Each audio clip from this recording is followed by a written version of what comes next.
exist anywhere. Life doesn't know how to use numbers that never end. It knows how to use whole numbers like 1 and 2 and 3 and 4 and 5. It knows how to use those, but it doesn't know how to use this other one. And so life figured out this amazing thing, which the Fibonacci, this man, discovered a long time ago. And that is that if you look at this series of numbers, Fibonacci is a series. It begins out with 0, and then it goes to 1, then 1 again, then 2, then 3, then 5, then 8, then 13, then 21, then 34, then 55, then 89, and 144. It goes on. And this is the sequence here that continues forever. And if you look at it, all it is you add 1 to 1, you get 2. You add 1 and 2, and you get 3. You add 2 and 3, and you get 5. You add 3 and 5, and you get 8. It's pretty simple.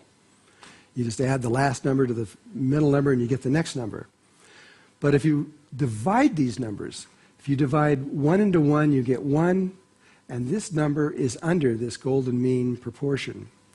If you divide 1 into 2, you get 2, which is over the number, but it's closer to the actual number. Then when you divide 2 into 3, you get 1.5, which is closer to this, but it's under.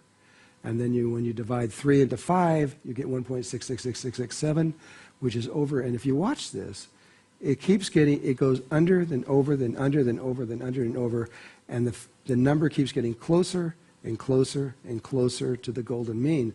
By the time you get 34 into 55, 1.6176 is getting very close. Now if I could see the nautilus shell image. This is a nautilus shell. It's been cut in half. And what's happening here, these chambers at first are kind of broken and very strange, because this is 1, then 2, then 3, then 5, then 8, then 13, 21, 34, 55, 89. These are unfolding, and it says as they get higher, they get closer and closer and closer and closer to this perfect golden mean. You can see it taking place right before your eyes in this shell. And this is what life does in order to get around the fact that it can't use these complex numbers, but it can use single-digit numbers only, like 1 and 2 and 3. And life uses this not only in your bodies, not in everything, and everything alive on earth. I don't care what it is. I don't care where it came from. Even if it was from another world, this is what it uses to unfold this. Okay, remember what we're talking about here is why does the ancient world and the modern world need each other in order to survive what the Mayan people are talking about. This plant actually can finally come to the place where I can explain this. This is called a sneezeworth plant. It's a strange plant, but it actually grows according to the Fibonacci sequence. When it comes out of the ground, it grows 1 leaf, then 1 more, then it grows 2 leaves, then 5, then 8 leaves, and then 13 flowers.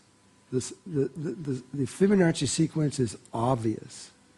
My question to you is, how does this plant know when it's sitting at 5 to grow 8 leaves next? Why not 10 or 12 or some other number? How does it know that?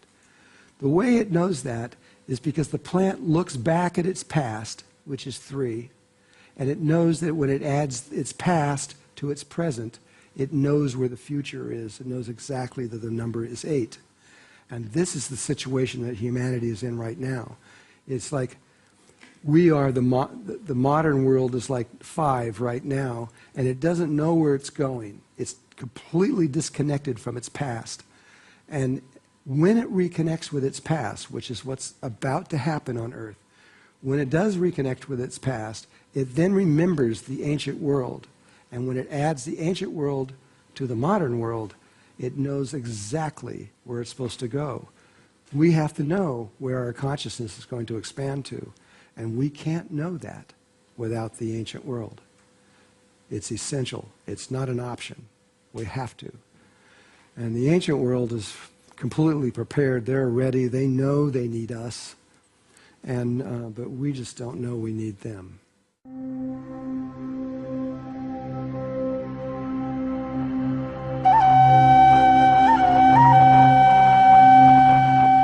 The Mayan people have held a knowledge about time, eternal time, and especially the date of December 21st, 2012, that has become a mystery that our modern hearts have longed for more understanding of our own existence.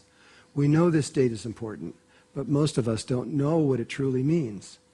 So to help bring this date of 2012 to a brighter light so you can understand the bigger picture, we will have to speak about other subjects such as the precession of the equinox and other cycles of time. We will explain these concepts at the right time as they are all interlocked together. If the Maya prophecies are right, and modern science confirms their prophecies, they actually do, what is about to happen is no short of world-changing, with the immediate future about to unfold into no less than a complete transformation of the planet and human consciousness. Anyone out there that cares? The Mayan hope so. As the world academics has studied the Mayan knowledge in their calendar, it has mostly come to the conclusion that 2012 is the year of the great doomsday for humanity. But when fully open to view from the living Mayan perspective, it would be more accurate to call it the birth of a new humanity, or even more clear, the birth of a new consciousness. But this part of the prophecy has been completely overlooked by most of the world.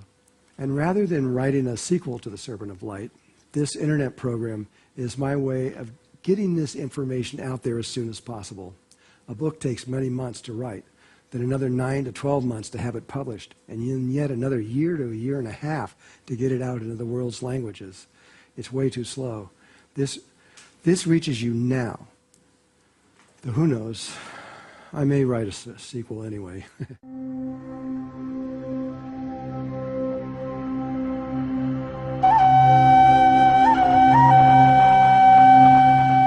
Now, in this chapter, we will begin by stating again that the Mayan calendar is the most accurate calendar on Earth. This extreme accuracy has astonished scientists around the world, and partly because of this accuracy, hundreds of millions of people are looking to the Mayan elders to explain this date of 2012 that the world considers to be part of the Mayan prophecy. And further, what we have heard around the world is that on this date of December 21st, 2012, there will be world cataclysms and the world will end.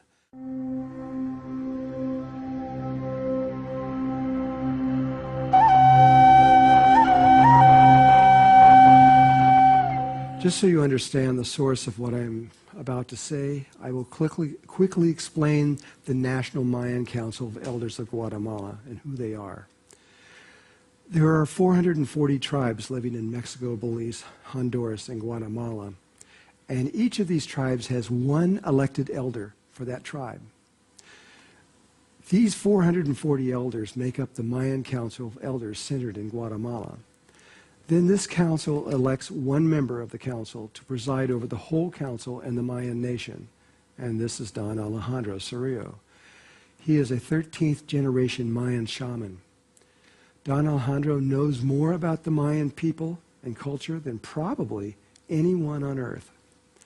To be clear, there are other Mayan councils, such as the Grand Itza Mayan Council that I talked about before, associated with Hunzvatsman, also a Mayan priest and shaman, but living in Mexico and in the lowlands. This council is another primary council, but represents mostly the Mexican Maya. I have worked with and performed ceremony with this council also for many years, which I talked about before, and the work that they do is also very important for the world.